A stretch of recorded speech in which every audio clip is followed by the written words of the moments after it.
Hey guys, Jonathan here, and today I've got the Stranger Things Upside Down set from 2019. This is one of my favorite sets of all time. It is absolutely brilliant, and I thought with Stranger Things Season 5, it would be fun to go ahead and take a look at this classic set. Now, if you've never seen what this is able to do, of course, up top, it's the Byers house, but the entire thing can flip upside down and support its own weight, where we now have the upside down version of the house. It is an absolutely unbelievable set. I can't think of another Lego set quite like it that displays and has the play value that this one does. It's just in a league of its own, and that's why to this day it's still one of my favorite sets of all time. Now, back in 2019, this one retailed for $200 with 2,287 pieces. We got 8 exclusive minifigs, including a stand here, which was incredibly cool as well. And on today's market, if you wanted to hunt one of these down, a used copy is well over $300, and a sealed copy can be $500 or more. So it has certainly gone up in value quite a bit over the years, and I think as we unpack this video, you'll see why. So we got 8 exclusive minifigures in this set, as I mentioned. We'll start with ladies first and go with Joyce Byers here. Every single part on this figure, well, I guess just the torso and head, are exclusive. She's got a little flashlight build here, and she's got a beautiful, beautiful drawing by one Will Byers, so that's cool. And of course, we can flip that hair around, and I think that the likeness on this head and torso are absolutely perfect and made for a great minifig to be included in this set. Hopper, on the other hand, is an interesting case because this head was also used on the Red Guardian minifigure, but the Red Guardian minifig only came in the Black Widow Comic-Con set from 2020 that was canceled and sent over to Amazon. So technically, the only retail set that this head ever appeared in is the set we're looking at today. It's a great minifig with an exclusive torso. Love the big hat there. Of course, you could take that hat off and works pretty well. So really, really love this minifig, and he's a great inclusion as well. Here we have 11, and I love that she came with a little Eggo waffle piece. It's a Lego Eggo waffle. How about that? But this minifig is great. Of course, you could also just remove the hair, and that works out just fine. I do like the pink skirt that kind of continues from the torso, making it a dress with the blue jacket on over top. And overall, this minifigure is absolutely phenomenal. One of the most desirable figures of the entire set, being one of the most popular characters from the show. But yeah, this one is really great. Here we have Lucas, and unfortunately, I think that he's the weakest character of the 4 boys. The reason being is he doesn't have a reverse head printed on the side, or reverse face, rather, because he just kind of has this, like, camo bandana around his head, and so you would see the face on the other side. So unfortunately, I really don't like that, because all of the boys, other than Lucas, have a reversible head.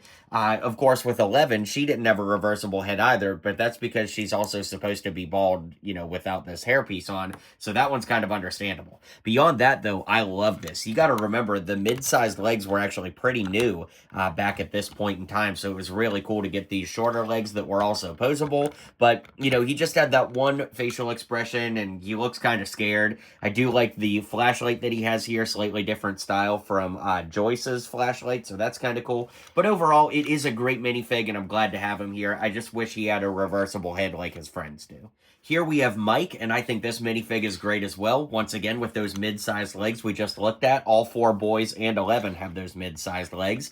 And of course, the head is reversible with kind of a scared face on one side and a very determined look on the other. I actually like this side of the face a little bit better, honestly, but we can lift it up and you can see he's got a walkie-talkie here and a really great torso print that is super accurate from the show too, and makes for such an awesome minifig inclusion. Here we have Will Byers, one of the best minifigs in this set. I love this torso, and the haircut is amazing. Like, I wish I could have gotten more of these hair pieces for making the Beatles as custom minifigs, but I really like the sunken-in look under his eyes on the scared face, and we have a little bit more of a calm, content face on the other side, but I think this looks exactly like Will, and is just incredible.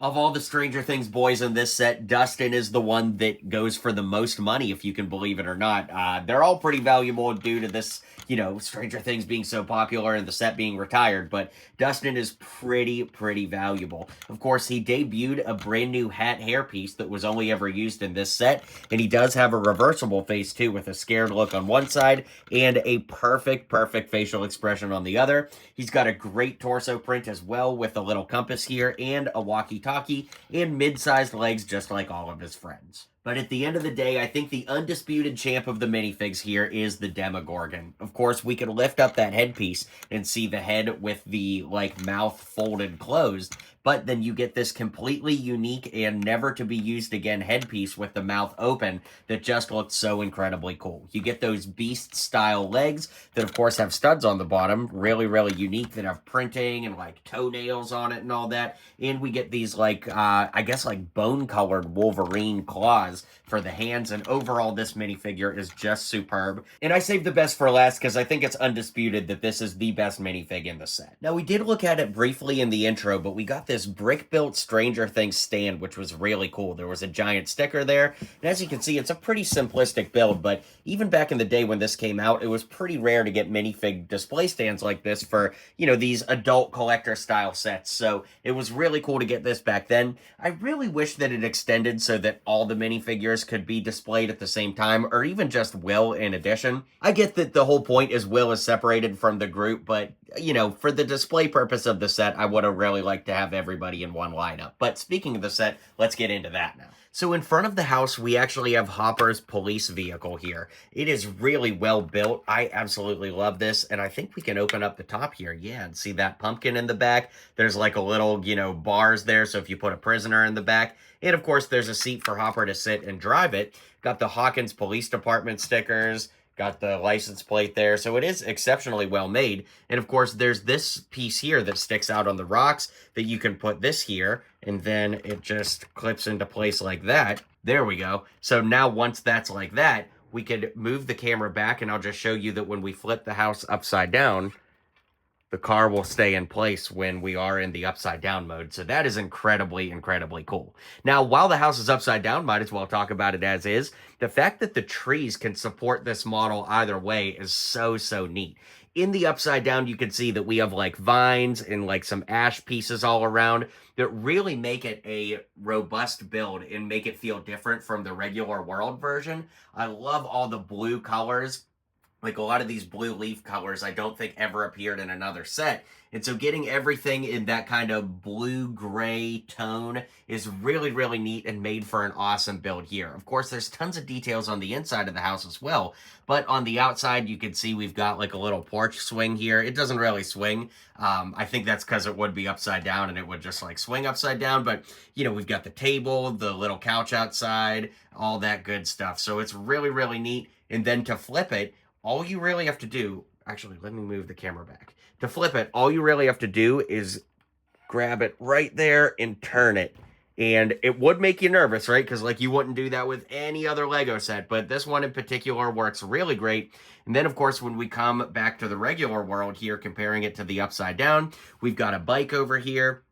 We've got a table and chair outside and all that. So really, really cool. And of course, when we look on the windows, this was true in the upside down as well. But you could see that Joyce has, you know, put these newspapers in the windows to black out the windows. So that works out really well. There's a super detailed interior here too. But before we do that, I got to show you over on the tree here, we have a missing poster for Barb, which looks really great there. And when we move into the upside down, it's there as well. So that's just incredibly cool. And I love that attention to detail overall. Now, as we move the house around to the back, you'll see we've got these stickers here where on the top it's normal, and in the upside down there's like those vines and stuff.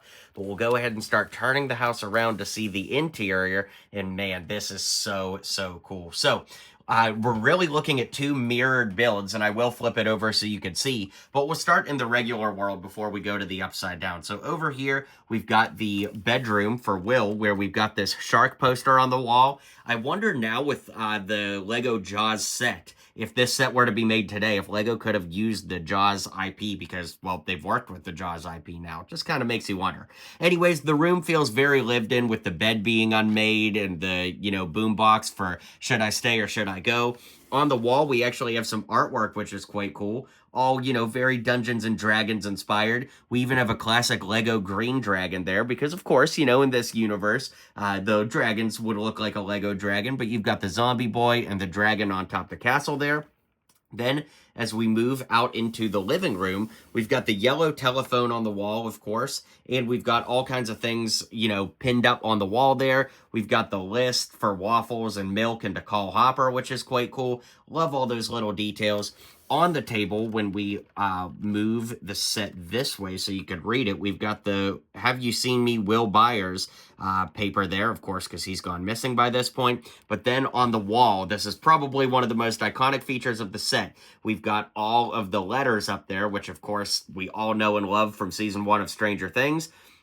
And we actually get this light brick that you could, you know, push the light onto the wall. So let me turn my studio lights off so it illustrates better. But you could do that so that the lights would light up, and that is just so incredibly cool. I love that. Now, my studio lights are going to turn back on slowly here. We've got a camera up in the roof there. We've got an axe against the wall over here. We've got a Christmas box back here with like Christmas decorations, and we've got the Dungeons and Dragons rules with a little chair over there. Then up in the attic up here, you can see we've got Will's wizarding hat, and we have a photo of the Mind Flayer up there. So a little difficult to get to, but it does look really cool. Then, of course, we could move it back and do the whole flip. You can do it from this side too, although I prefer from the other side. But just to show that you can do it, I did it there. And now everything's flipped, right? So we've got the bedroom over here with the Christmas gift, or I guess like Christmas storage there. You know, it's black, and we've got the rules with it ripped up here. Moving over, the Will Byers missing is ripped up now. We've got the letters on the wall, but they're kind of covered with all the brown moss there. And still same stuff on the wall, you know, call hopper, the milk and waffles and all that. So really good. And then in the bedroom, of course, we have the shark poster, but it's a little bit more ripped up. And we have all the same stuff on the wall. It's just inverted the complete opposite way. So like I said at the beginning of this review, the thing I love about this set so much is I really can't think of another Lego set quite like it. Like, of course, the premise of Stranger Things and the Upside Down is so unique in what it is that it's hard to really imagine, you know, doing this with another theme in general. But overall, it is just so ingenious, and the way it's designed to be able to support itself from either direction is so incredibly cool. And I can absolutely see why this one has gone up in value so much, because if I hadn't gotten this for retail back in the day, I would absolutely be tracking it down now, because it is so unique, it is so cool, and a great way to show that Stranger Things fandom love. So with that being said, let's wrap up the video and call it a day. All right, guys, well, that is the Upside Down. Let me know if you had this back in the day. It was so fun to revisit this again after all these years. And of course, with Stranger Things Season 5, there was no better time. I have a couple more Stranger Things videos I want to make, but of course, this was the first one to start with. So let me know your thoughts on this set, and I'll see you guys on the next video.